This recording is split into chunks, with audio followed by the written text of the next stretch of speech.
Hi, I'm Regina Lay, the senior news editor of Puma Podcast, and you're listening to Teka Teka News, balitang thinking, hindi breaking. In this episode, This is really old-fashioned embezzlement. This is just taking money from customers and using it for your own purpose. Not sophisticated at all. we try to wade through the mess left behind by the implosion of FTX, once one of the world's largest cryptocurrency exchanges.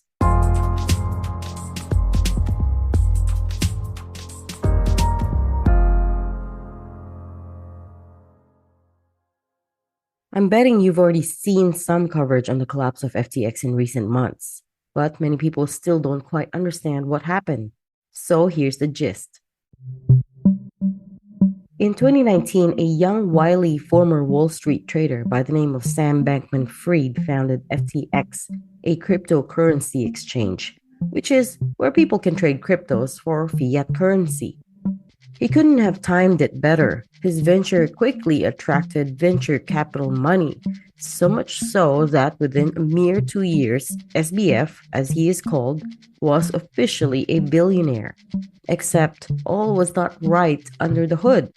As it turns out, FTX was funneling money, yes, investors' money, to a hedge fund called Alameda Research. Now, guess who founded Alameda?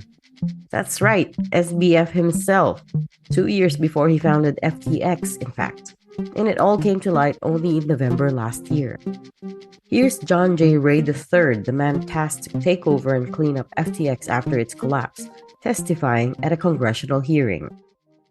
First, customer assets at FTX.com were commingled with assets from the Alameda trading platform. That much is clear. Second, Alameda used client funds to engage in margin trading, which exposed customer funds to massive losses. Trading on margin essentially means borrowing funds you don't currently have to buy other assets. Needless to say, it's quite risky. Third, the FTX group went on a spending binge in 2021 and 2022, during which $5 billion was spent on a myriad of businesses and investments, many of which may only be worth a fraction of what was paid for them. The crypto news site CoinDesk was first to report on this incestuous relationship and that Alameda was in trouble. A few days later, SBF admitted that they were suffering a liquidity crunch and that he had asked Binance CEO Changpeng Zhao, known as CZ, to bail them out. At first, CZ agreed, but then the next day pulled out of the deal abruptly over quote-unquote mishandled customer funds and alleged U.S. agency investigations. You can imagine the panic that caused in the markets, including here. Listen to Beryl Lee, one of the co-founders of Yield Guild Games, the play-to-earn company. She was speaking at the Philippine Web3 Festival held in November. The community within Twitter started debunking what's going on, and they've realized that funds are kind of like missing, they're insolvent, and they're illiquid. So people started pulling their funds out of exchanges in case that they run out of money that they can actually withdraw. So it's become endemic. A lot of other smaller crypto exchanges, businesses, and so on and so forth rely on depositing their funds within FTX. Beryl's right, the contagion was immediate and massive. Major firms like Sequoia Capital lost millions of dollars. Even state investment funds like Singapore's had to write down $275 million in FTX losses. And the value of Bitcoin started tanking. On November 11, Sam Bankman Fried resigned and the company filed for bankruptcy. We're pausing for a quick break now. When we return, we'll talk about what kind of impact all this had on the Filipino crypto community.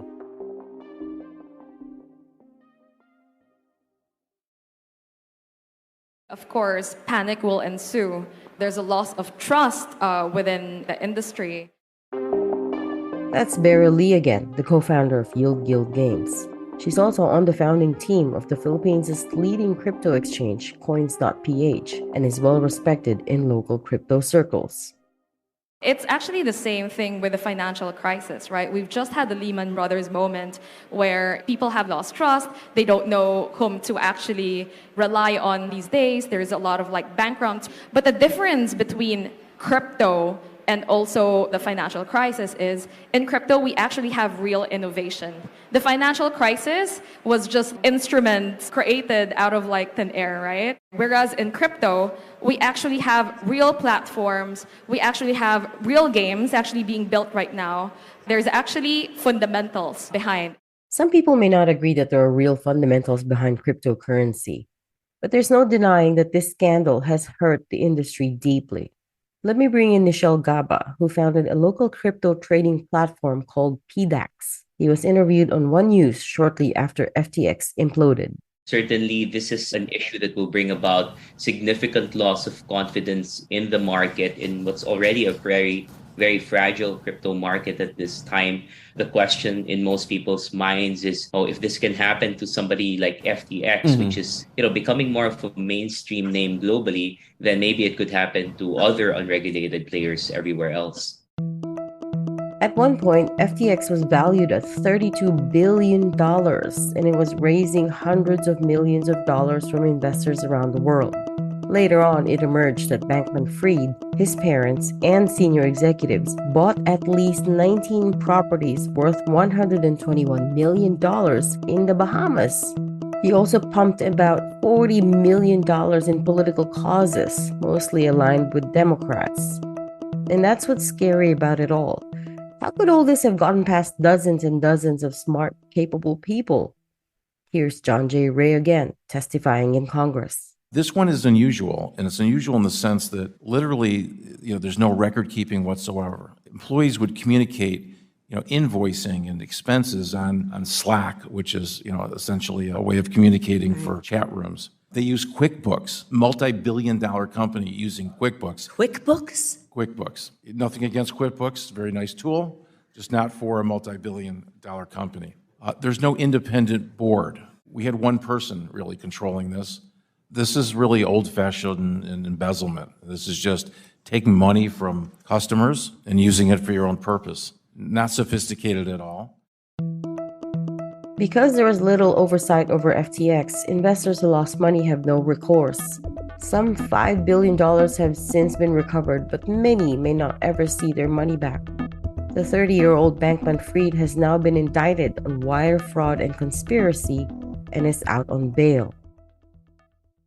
Here in the Philippines, there remain many unregulated exchanges, and Filipinos fall for them every day. But Nichelle of PDAX says, by and large, the industry here is moving in the right direction.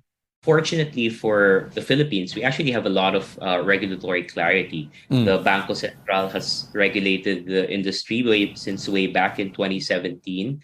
But I think our challenge here locally is more a matter of enforcement, right? We still have probably the largest crypto exchange operating actively in the Philippines outside of regulation. We still have a lot of Filipino users transacting in riskier areas of the market. As ever, the promise of a quick buck is too good to ignore. And so we leave you with the wise words of Ramon Tayag, a co-founder of the blockchain remittance service Bloom Solutions. This is not the first, it's not going to be the last. So hopefully people learn from this lesson and evaluate the risks some more in the future. And that was today's episode of Teka Teka News. Again, I'm Regina Lay, the senior news editor of Puma Podcast. This episode was produced by Kat Ventura and edited by Nina Toralba. If you liked this episode, share it with a friend or two. And don't forget to follow Teka Teka News and Puma Podcast wherever you get your podcasts. At para sa mga mahilig manood sa YouTube, Puma Podcast na rin po kami doon. Just search Puma Podcast and subscribe to our channel. Thanks for listening.